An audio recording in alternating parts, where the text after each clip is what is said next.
THE LIE by Holloway Horn, from the Blue Magazine, 1922.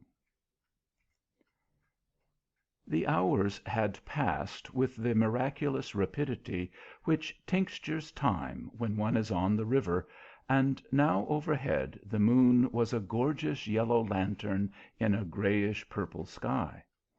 The punt was moored at the lower end of Glover's Island on the Middlesex side, and rose and fell gently on the ebbing tide. A girl was lying back amidst the cushions, her hands behind her head, looking up through the vague tracery of leaves to the soft moonlight. Even in the garish day she was pretty, but in that enchanting dimness she was wildly beautiful. The hint of strength around her mouth was not quite so evident, perhaps. Her hair was the color of oaten straw in autumn, and her deep blue eyes were dark in the gathering night.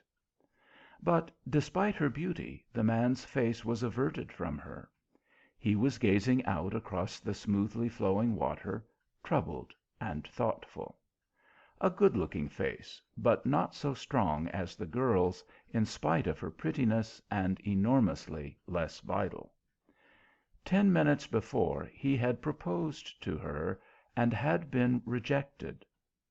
It was not the first time, but he had been very much more hopeful than on the other occasions. The air was softly, embracingly warm that evening. Together they had watched the lengthening shadows creep out across the old river. And it was spring still, which makes a difference. There is something in the year's youth, the sap is rising in the plants, something there is, anyway, beyond the sentimentality of the poets.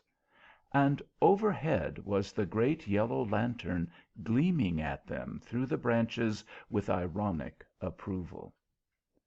But in spite of everything, she had shaken her head, and all he received was the maddening assurance that she liked him. "I shall never marry," she had concluded. "Never. You know why." "Yes, I know," the man said miserably. "Carruthers." And so he was looking out moodily, almost savagely, across the water when the temptation came to him. He would not have minded quite so much if Carruthers had been alive, but he was dead, and slept in the now silent salient where a little cross marked his bed. Alive, one could have striven against him, striven desperately, although Carruthers had always been rather a proposition. But now it seemed hopeless. A man cannot strive with a memory. It was not fair, so the man's thoughts were running. He had shared Carruthers' risks, although he had come back. This persistent and exclusive devotion to a man who would never return to her was morbid. Suddenly his mind was made up. "Olive," he said. "Yes," she replied quietly. "What I am going to tell you I do for both our sakes. You will probably think I'm a cad, but I'm taking the risk." He was sitting up, but did not meet her eyes. "What on earth are you talking about?" she demanded. "You know that apart from you Carruthers and I were pals." "Yes," she said, wondering. And suddenly she burst out petulantly, "What is it you want to say?" "He was no better than other men," he replied bluntly. "It is wrong that you should sacrifice your life to a memory, wrong that you should worship an idol with feet of clay." "I loathe parables," she said coldly. "Will you tell me exactly what you mean about feet of clay?" The note in her voice was not lost on the man by her side. "I don't like telling you. Under other conditions I wouldn't. But I do it for both our sakes." "Then, for goodness' sake, do it!" "I came across it accidentally at the Gordon Hotel at Brighton. He stayed there whilst he was engaged to you with a lady whom he described as Mrs. Carruthers. It was on his last leave." "Why do you tell me this?" she asked after a silence. Her voice was low and a little husky. "Surely, my dear, you must see. He was no better than other men.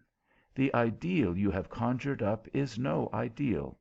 He was a brave soldier, a darned brave soldier, and until we both fell in love with you my pal. But it is not fair that his memory should absorb you. It's unnatural." "I suppose you think I should be indignant." There was no emotion of any kind in her voice. "I simply want you to see that your idol has feet of clay," he said, with the stubbornness of a man who feels he is losing. "What has that to do with it? You know I loved him." "Other girls have loved," he said bitterly. "And forgotten. Yes, I know," she interrupted him. "But I do not forget. That is all." "But after what I have told you? Surely you see, I knew," she said, even more quietly than before. "You knew?" "Yes. It was I who was with him. It was his last leave," she added thoughtfully. And only the faint noise of the water and the wistful wind in the trees overhead broke the silence.